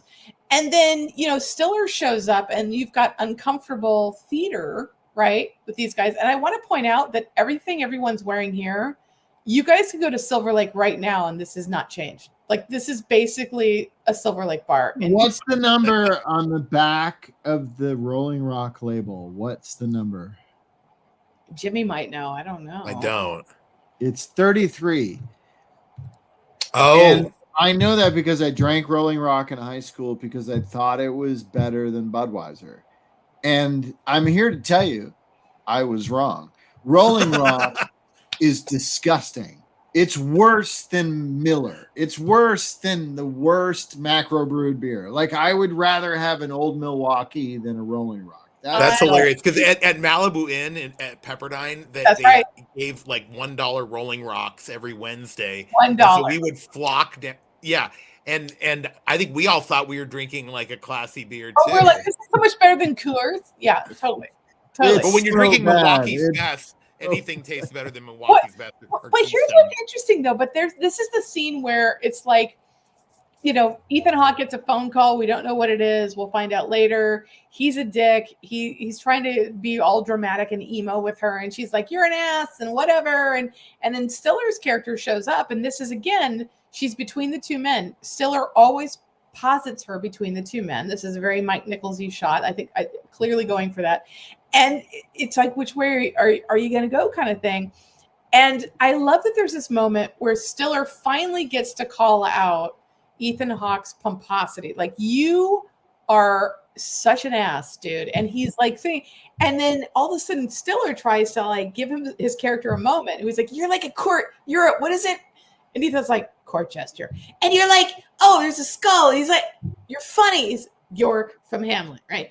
And literally Troy can't help himself. Ethan Hawke is like, where'd you get that from, a Renaissance fair? And I was like, oh my God. So the snobbery, the emo-ness, the guys fighting over the women. I'm like, you guys are literally quoting freaking like Hamlet in the streets.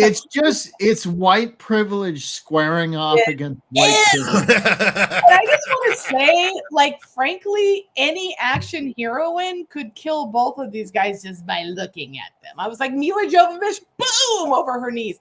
You guys need to get a crew. Anyway, so then one of my favorite shots in this movie, because if you were alive in the 80s, oh my God, if they know they used the gap in the movie, the merry-go-round would have been a better, you know what? Jeff Luce, always right.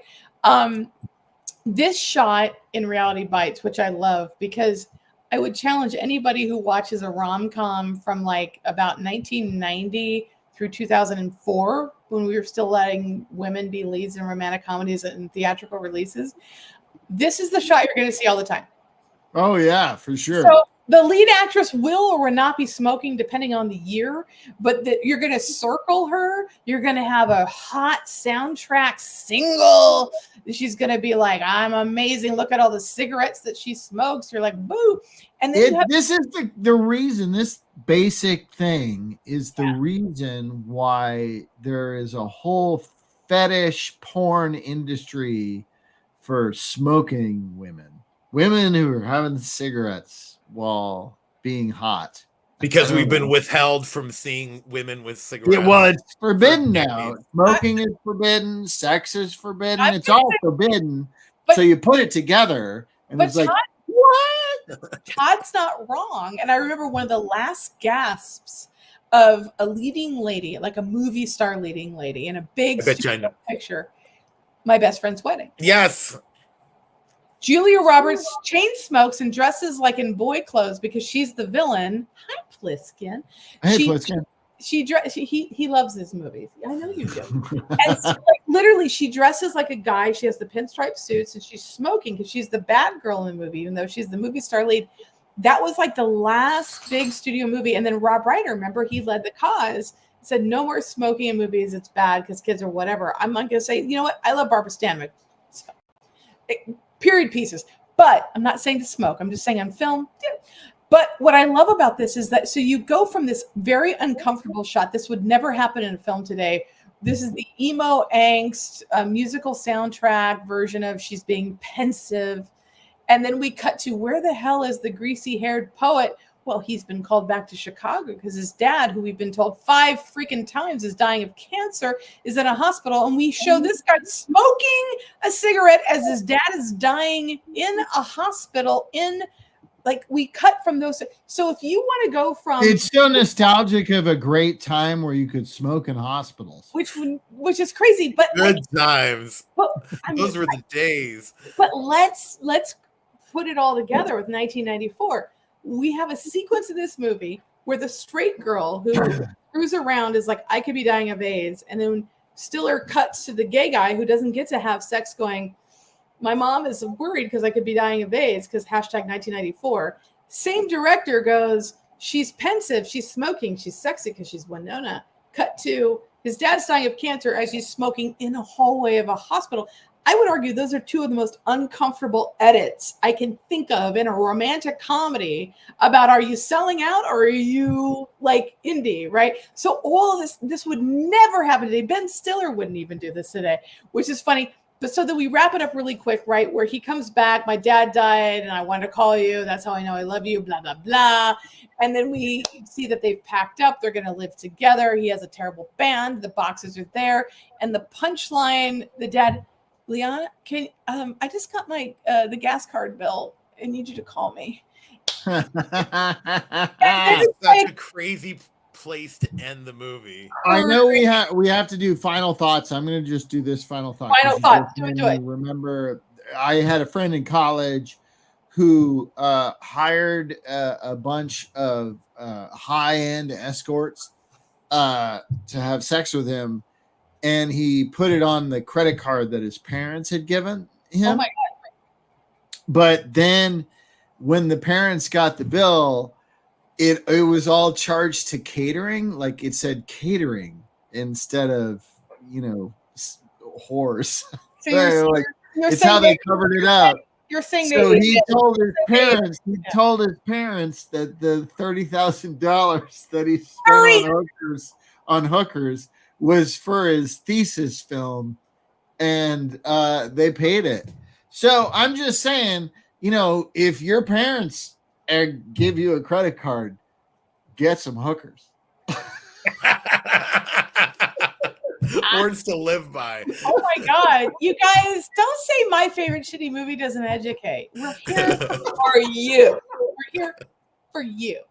Wow, I think I just learned a lot. Holy crap. Jimmy, wrap it up. Like, watching it, if you're a Gen Xer and you loved it then or hated it then and you watch it now, or what's the reason to watch it now, I would say.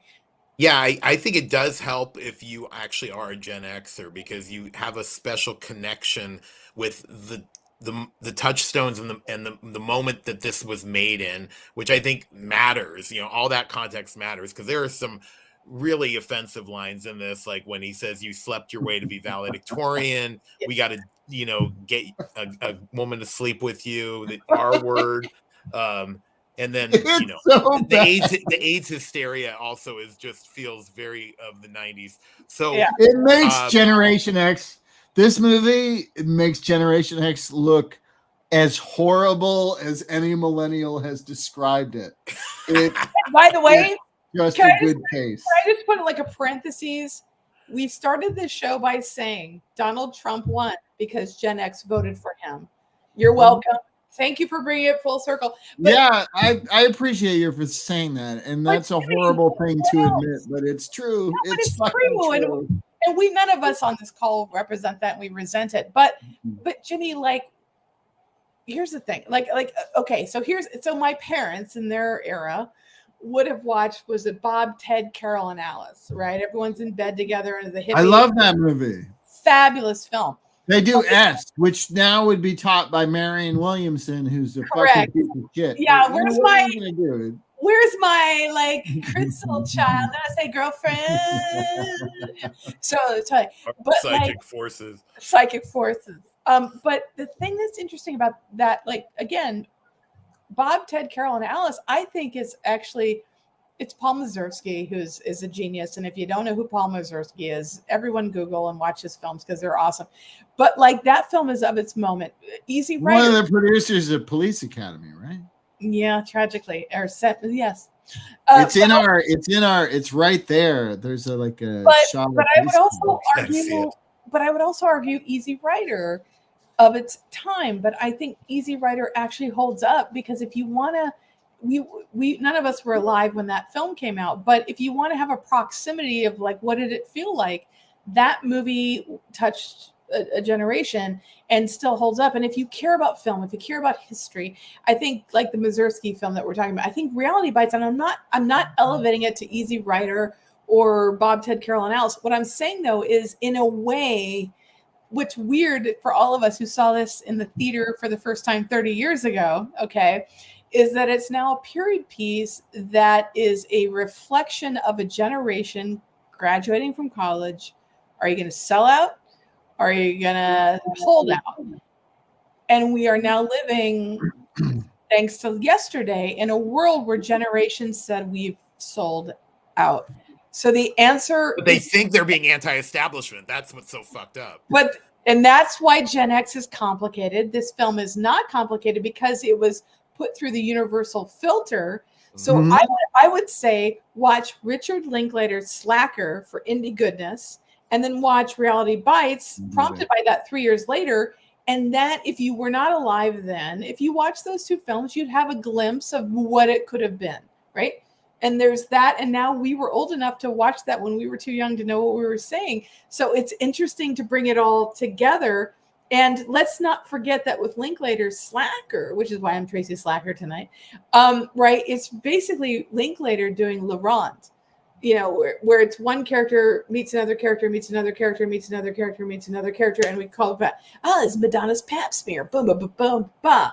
And it's like that motif in that film was not original, but when we were Gen X, when we were young, we thought it was, because maybe we hadn't seen those other films. So Gen X reinterpreted Laurent with Linklater's Slacker, which is interesting because Gen X was trying to find, I don't have any role models or heroes. Slacker is probably the first Mhm. Gen X film. So that's interesting if you care about film and politics. And then we get to this film, which is corporate Universal telling Gen X what they are, which is why Todd was like, I call bullshit. And he's not wrong. It's And- true about the Breakfast Club too, and I stand Well, by it. I don't know. I recognize No, myself. it's a corporate. I recognize myself fucking- at Breakfast Club. I know, and sometimes Allison. corporations get it right. I'm just saying it's still the same thing. I will say the soundtrack is impeccable. It still Yeah. holds up, except for Also that true fucking about Ethan Breakfast Hawke Club. song. Oh my Yeah, God. these you movies talk about- live and die on their soundtracks. Okay, For sure. by the way, because Jimmy's one of I love him for so many reasons, but Jimmy is so good with music. Jimmy, I'm gonna give you the floor. 30-second final thoughts. Lisa Loeb's Stay, the video, the song, bring it home for people. Talk to us about it. Make it happen. Stay. Yeah, so I learned through the video that Tracy shared on Facebook that Ethan Hawke directed the video. You know, he and Lisa Loeb, I believe, were an item at the time, and I he helped remember get this her being a on the thing. I remember soundtrack. it. But then he essentially goes on and on about how he fought to make the video just center her and not the band, even though she's in a band. And then he 9 congratulates stories. himself. He basically But 9 stories because hashtag Catcher in the Rye. I'm a snooty author lover. Yes, so much snobbery going on here. So much fun. Oh, and by the way, Lisa Loeb now hosts the 90s channel on Sirius, which my partner and I listen to sometimes in the car, and she has the most vapid things to say. It's like literally like, I bought a pumpkin spice latte today, you know, just sad. So yay for Gen X, I guess. She's like the perfect example of middle class Gen Xers. Hey, let's do our end segments. We got to do them fast because Let's do my go. mother-in-law is sleeping in this room, so I need to get the. We'll make it happen. All right. Be bad, be best. We're gonna name some movies, Jimmy, and ask you if they're so bad that no one should see them, or they're so bad it's awesome and you have to see it. You want me to go first, Trace? Yeah, go first. All right, here I go. I'm getting to my I thing. can't believe Be Best Election. is back, by the way. It- Like, you to know- be up- It is back.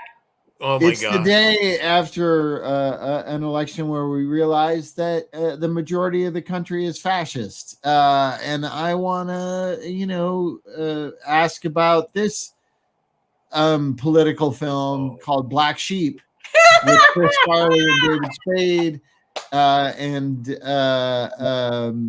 Brian Dennehy.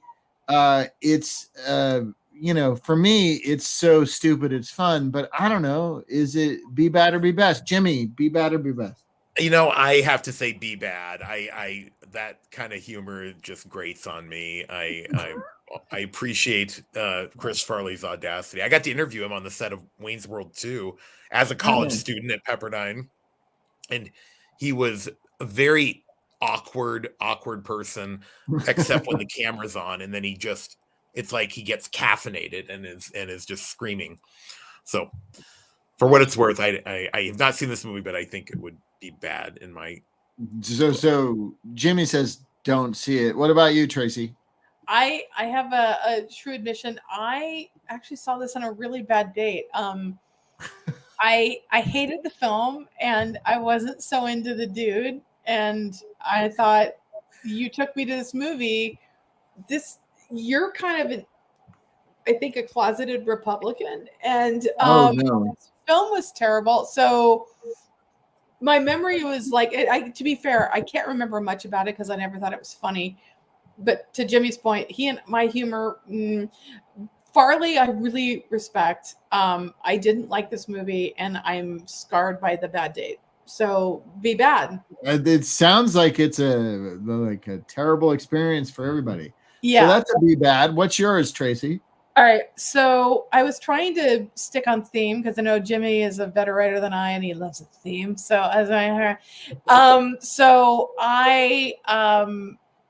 I have so many thoughts about this movie, but I'm going to let you gents go first. Jimmy, you're the guest, so you get to go. I'm going to say be bad, be best. This is Winona being introduced into the Alien universe. Oh, Alien Resurrection. The fourth entry into the thing where Winona Ryder is asked to play a robot, and some of us might think, how did she fail? Thoughts? Wow, this is a loaded one because I know how it's important loaded. the Alien franchise is to you. But I think given all that you have taught me about the importance of this franchise, I now fully have an appreciation for how bad this was and how it does not even come close to living up to its predecessors. So as much as I admire the director's visual style, yeah, I'm going to give this one a B bad. Okay, Mr. Rock Anderson. I'm giving Alien Resurrection because of the perspective that the passage of time gives a person. I'm giving it a B best, and here's why. This is, I mean, remember, we're judging shitty movies. Yes, so, right. Yes, this is a shitty movie out of the gate, guaranteed. So is Alien 3. The Alien franchise has been a steady decline from the beginning. It doesn't matter if you call them prequels; they're still getting worse. It's like M. Night Shyamalan's career. Right. And every prequel, including Alien Romulus, has made me reconsider. It's not a prequel. Romulus isn't a prequel. It's between Alien and Aliens on the timeline. It's a prequel to Aliens. Whatever. It's not. All right, we can get in. Whatever. It fucking doesn't matter. The point is, sucks. Okay. Alien Romulus is only a prequel to Aliens, not a prequel to Alien, but the other two were prequels to Alien. Regardless, all of them make Alien Resurrection look like a better movie. Part of that, this is good context. Yes. By the way, Todd is no lie detected. Yeah, no lie. Jimmy said it with Alien Resurrection. Visually, this fucking movie is good. If you're only looking at visuals, this movie is good. If you're looking at acting, it's very spotty. However, you have great performances from character actors like Ron Perlman and Dan Hedaya and Michael Wincott. There's so much juicy character acting in Alien Resurrection. So you got the visuals at Brad Dourif. Oh my God. It's for like the age, Brad Dourif. Yeah. There's a lot in Alien Resurrection. Is it a train wreck? Absolutely. It failed on its mission. But as a failure, it's way more fun than Alien 3. It's way more fun than any of the Alien prequels and Aliens prequels. I think this is the third best. I think for its entertainment value, this is the third best Alien movie after Alien and Aliens. Because, like, I look at movies this way. If you market something to me, and then you deliver at least the lowest level of your marketing promise, I consider you a success. And I think Alien Resurrection did. It has lots of good gore, chest bursting. It's got the Leland Orser freak out. Like, if you put a Leland Orser freak out into your movie, you're already a good movie as far as I'm concerned. So there's so much going on in Alien Resurrection as a movie, as a whole. If you sit and watch it the first time, does it work? No. But if you're a nerd like me and you go back to these franchise things, even though we know they're not as good as the original because we've seen the original so many fucking times, we just need to see something we've seen less, is a thing that happens. I'm just saying, I think it's a B best, Alien Resurrection. I love that about you. God, cosign. I want to say that, and again, this is one of those, like, I saw it opening day, of course, obviously.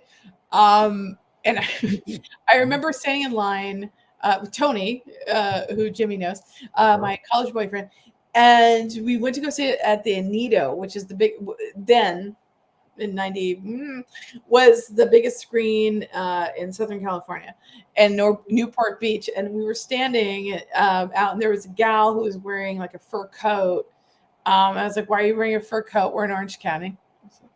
It's fine. It was 65 degrees, but like she was wearing like a coat, and then the dude she was with was wearing a homemade fan t-shirt that said Alien 3, how do you like your eggs? I was like, I like him. I think she's problematic, but like fine.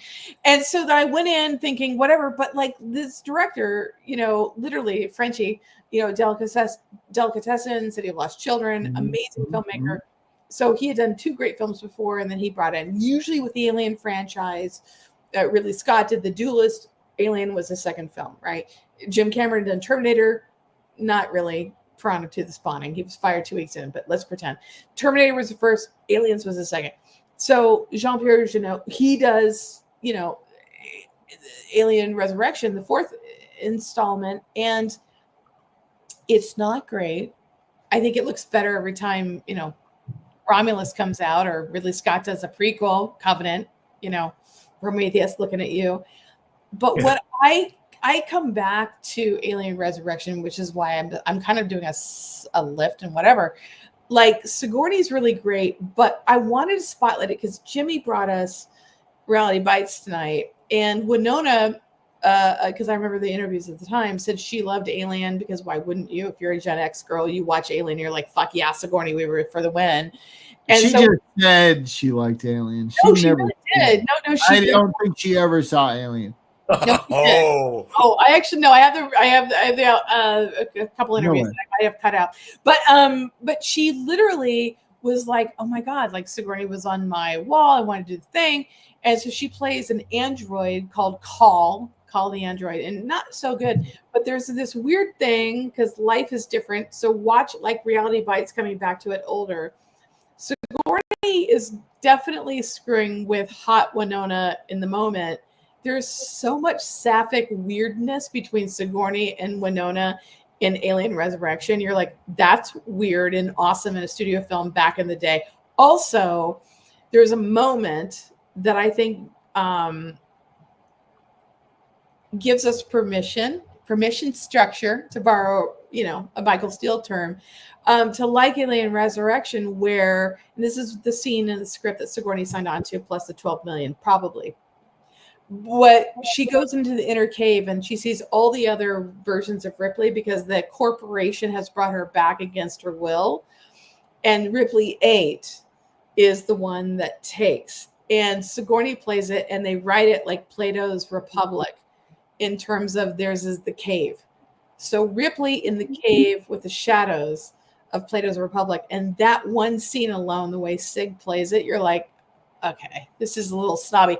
I say this because what I don't like about the Troy Dyer character, because I'm trying to bring it in for Jimmy's movie tonight, if the Gen X Troy Dyer character is a pompous ass and emo because he's reading Heidegger and whatever, I am the Gen X ass who's like, you're doing Plato's Republic in part 4 of a studio film at Fox. I'm okay with that, Sigourney, and the rest of it doesn't matter. So I think it's a B-Best. I think it's underrated. And I think if you actually can sit through Romulus and not throw up, I couldn't. It looks really good, to Todd's point. I think Todd got it all right with what he said. So I just wanted to bring it up, and I wanted to connect it to Jimmy's movie tonight. I will see it again. I haven't seen it since it came out. So now I'm you've piqued my curiosity. In retrospect, it's not that bad. All right, let's do these really fast, Tracy, because I really do have to. I know. Let's do it. Let's go. We have to. All right, when bad films happen to good actors, you go first. Tracy. Okay, so mine also is like, and I'm just going to put the poster up. Most people have forgotten about this film, House of the Spirits. Meryl Streep, Winona Ryder, Jeremy Irons, Glenn Close, and Antonio Banderas. They are all cast. Who was a victim of this? All of them, because they're all cast as Chileans in Billy August's film. Now, Billy August did Pele the Conqueror that won the Palme d'Or Best Foreign Film. He cast a bunch of white people, Americans, Jeremy Irons, and Antonio Banderas. I don't know. I don't know if this is a good example. This seems like drinking the Kool-Aid to me. No. Like drinking It's actually the Kool-Aid. no, Todd. You're drunk. Look at all these fools. No, They went, yeah, let's do this. And Todd, you're making them I out to get be to victims. present this because this is mine right now. Wow. This is when bad films happen to good people. I would argue that Glenn Close, Meryl Streep, Jeremy Irons, I'm not going to fight for Winona, but Antonio has moments. These are amazing actors who were all cast to be Chileans in a film that's based on an Isabel Allende novel, which no one reads anymore. So hashtag whatever Gen X, because we did, but whatever millennials. Anyway, no one cares, but 3 generations of Chilean women against the backdrop of a civil war, and none of them are Chilean. So that's a terrible film that happens to a bunch of white people and Antonio Banderas. Also, Vanessa Redgrave is in it. So you have a killer cast in a reprehensible film that no one remembers based on a great novel that you should read, but you won't. And that's why that's my thing for when bad films happen to good people. If you could pay for this cast today, you couldn't. I only want to point out that this movie probably would not have been made if all 5 of those people hadn't signed on to do it. So I don't know if they're like, I think it's important when we talk about when bad films happen to good actors is that the actors needed the movie. There was no choice. I don't think any of those actors, because you're working with an Academy Award-winning director on a classic novel. In an era before we were like, let's be upset about casting. I'm just saying it's a terrible film, and they're all great actors. So, not Winona. No, you're right. But that's right. why they probably took scale to do it, because it's actually they did. But it doesn't matter. It's this terrible film with good people. What's yours? All right. Here's mine. Oh shit! You're doing it. You're pulling it out. Yeah, I keep going with these political movies because of what happened yesterday. Oh my god, I love that! I love so hard that you pulled this film right now. Jimmy, did you ever see this? I never did. I have so many holes in my '80s movie going. The thing is like Gregory Hines and Sigourney Weaver gave everything they had. Everything to this movie. Their performances are like spot on, perfect. Chevy Chase is doing Chevy Chase. It's whatever. If you like it, it's great. If you don't, it's not. But the weird thing is about this movie is that, like, the screenplay has no jokes. There's no jokes. It's like, imagine if they made Stripes without any jokes. Oh my god. Or sex or anything. Can I put some context into this because I am a Gen Xer? Yeah. I saw this opening day because hashtag Sigourney. This is directed by William Friedkin, who gave you The French Connection and The Exorcist. This film comes out 3 years before we knew what Reagan was doing with Iran-Contra. The plot of this movie is Iran-Contra. Chevy Chase is fucking terrible. Eddie Muntz is his character's name. I'm just saying. I know this is my tragedy. And Sigourney plays DeSoto. Her character's name is DeSoto. And there's a shot where like Chevy Chase breaks his foot. He's in a cast. Somebody shoots him, and then Sigourney puts a wine cork in his cast. And then somebody tries to take it out. Easy Pliskin. She goes, "Don't touch that cork!" And you're like, okay. And then Sigourney, before Tank Girl, is strutting around on a tank gun in a very uncomfortable skirt. And I'm like, she must have done this because she liked The Exorcist and French Connection and he wanted to work with William Friedkin. You're like, holy shit. And then Gregory Hines plays a pilot who has found God and is a Christy convert. And then Chevy Chase, to Todd's point, is a humorless piece of shit arms dealer in Reagan's America. So if you can watch this 1983, I'm on memory, people, really, it's fascinating. And it's one of those disasters. And Todd is completely right. And Chevy Chase is the Winona. If Winona Ryder is to Alien Resurrection, Chevy Chase is to Deal of the Century. See what we can do. Hi, SAT. Yeah, except a bigger part and a more Same. important pivotal. Same, but they're both ridiculous. Everybody else is fabulous. And Todd, that's fucking perfect that you did that. I knew you'd like that. All right. I'm slightly turned on right now. It's like, what? Let's wrap it up with like a happy ending. Okay. Which America doesn't get right now. Correct. But we can have one. It's the boost. Todd, you go. What's your boost? All right, here's my boost, and it's like so right on for now. This is a German film called Downfall. I hate it's about Hitler's last days in his bunker while he's losing the war. And it's weird how now Downfall, and this is a movie that the lead actor's performance is often used in Gans. In it goes what's it called? Yeah, the GIFs and all that stuff. And TikToks. It's used a lot because it's fucking awesome. It like this guy's performance as Hitler in this movie is fucking bananas good. And also the movies about the downfall of Hitler, which ends with him killing his entire family before killing himself. So now, right now, today, as of today, moving forward, this not only operates as a historical lesson, but also as a fantasy. I see what you did there, and I have no hate for it. Did you like it? I mean, do you like this movie? It's do. fine if you don't. No, I saw this in the theater back when we could see foreign films in the theater. What was that like? I don't remember. It was awesome. I was a snob because I was like emo Gen X. Yeah, as Jimmy knows, I was like, let's go to the Royal, let's go to the Newer. We were doing that all the time. It's a fabulous. You were right. It's an amazing performance. I think it's actually a really incredible film, and I don't want to make light of it because I actually think it's it's a great film. And I'm not trying to make light of it. No. I'm just saying for people who might be listening who haven't seen it, we are being flippant because we're mourning, but like this film should be seen, and I actually think it's one of the best portrayals. It's funny that you did this because I thought, oh, he's going to do something. The film I almost boosted, so I'm cheating, is The Man in the Glass Booth, which was when Hollywood liberals basically did the Nuremberg trials, Maximilian Schell being the lead, and I hope that we could have that moment again, because unfortunately America's the new thing. But I'm going to build off of that, my version of this, because you gotta get to your breath.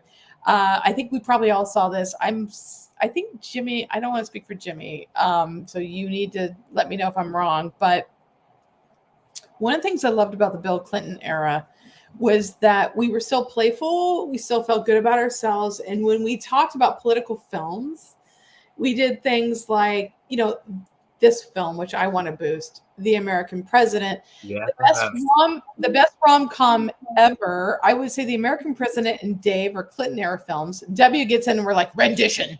Anyway, so we'll see. But what I love about this film is not just Aaron Sorkin getting to be Aaron Sorkin, and there's a great love story in this movie where Annette Bening is like the lobbyist who meets the widower, Michael Douglas. This film is so good, you think Michael Douglas is a good boy. I'm just saying. Power of cinema. And he's like, my God, I want to buy her flowers. This and that. He's like, it turns out I have a rose garden. Hot. And then literally Annette Bening says, look, man, like I'm a lobbyist and I gave you a thing and you whipped up the information I gave you to do the thing for a toothless gun bill. That's the runner of the Sorkin plot. And she looks at him as her lover that she's going to exit on. And she's like, you've done more than lose me. You've lost my vote, Mr. President. And then he gives this great speech. where he says, I am Andrew Shepard and I am the president. And Richard Dreyfuss playing the fucking maggot before there were maggots. He's like, there are people who want to stir you up, and they point to the times that were and this and that, and they tell you who to blame, and they point the fingers. And then here's the thing. Bob Rumson, Richard Dreyfuss, maggot, if you want to come at me, but you keep my girlfriend, Sydney Wade, Annette Bening, out of your mouth because she's better than you are, Bob. And Sorkin does the closest thing to a mantra that from a Frank Capra meet John Doe, Mr. Smith Goes to Washington. It is liberal porn, and it seems so far away. And I wanted to boost this film because I feel very far away from Clinton's America, which is when Rob Reiner got this film done, when no one knew who Aaron Sorkin was, and pre-West Wing. True story. West Wing happens because Aaron Sorkin, as a writer, was like, I'm going to meet with John Wells for maybe TV, and it's a general. What his agent didn't tell Sorkin was, no, they want you to pitch a TV show. Sorkin had just completed The American President. John Wells was like, so what do you got for me for the TV thing? I get it. You're a good writer. I saw your play. A Few Good Men, really good on Broadway. What do you got? Sorkin says, I think I want to do a TV show about the staff at the West Wing. I just did all this research for The American President. So I think the TV show we don't even have to see the president. I think, and he pitches The West Wing. The West Wing comes out of this movie. Impromptu, John Wells says, I sign on. And that's how we got The West Wing. I think American President is great. I missed the Clinton era when I felt better about everything else. I hope we get back there again. And I wanted to boost this romantic comedy couched in liberal political porn because I really desperately need to feel that we're okay again. And that's my boost for tonight. I love it. I actually have a quick boost to build off of Todd's, which is, since you did Holocaust movies, I want to do a plug for Kate Winslet's Lee, which is about the photographer who. Is that good? It's excellent. I loved it. And I got a terrible release. It's one of the best films that I've seen this year, and Lee should win. It got like very mediocre reviews, very limited release, and I can tell you why. And the reviews all said to me the things that I don't like about biopics. Nope. But they were wrong. Yeah. I mean, I was like, also Kate Winslet is great, but also I hate Titanic. So just because Kate Winslet's in a movie doesn't mean I won't hate it.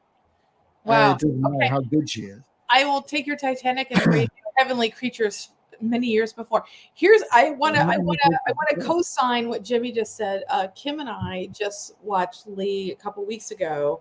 I ran out of time when I was with Justin because that was the film I wanted to boost a couple weeks ago. So Jimmy, once again, it's one of the best films I've seen maybe in the last couple of years. It shouldn't work. It does. The director is a woman who also was the director of photography on Eternal Sunshine of the Spotless Mind. Kate was like, okay, what do you got? Kate came on as a producer. CA took a packaging fee. And Roadside Attractions Vertical. Vertical is a disaster. Sorry, true story. They bury movies. And no one got to see it. And I felt very guilty because I didn't see it in the theater because I was busy that one weekend it was out. And so I spotted it and I streamed it. And I was so shook after seeing it. It's amazing. Everybody should see it. And I hope critics will bring it back when we talk about Oscars because Kate, I think, is always impeccable. But for those of us who don't know what we're talking about, Lee Miller is a real person. She was the female photojournalist who busted through, and some of the first images of the concentration camps she caught. And she captured it when everyone said Hitler's not doing this. This woman said, yes, she fucking is. This movie will get no attention.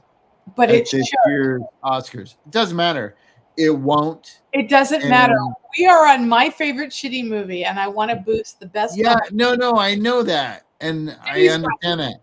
I also need to leave because my mother-in-law needs to go to bed. You got to do the thing. Thank you for letting us into the room.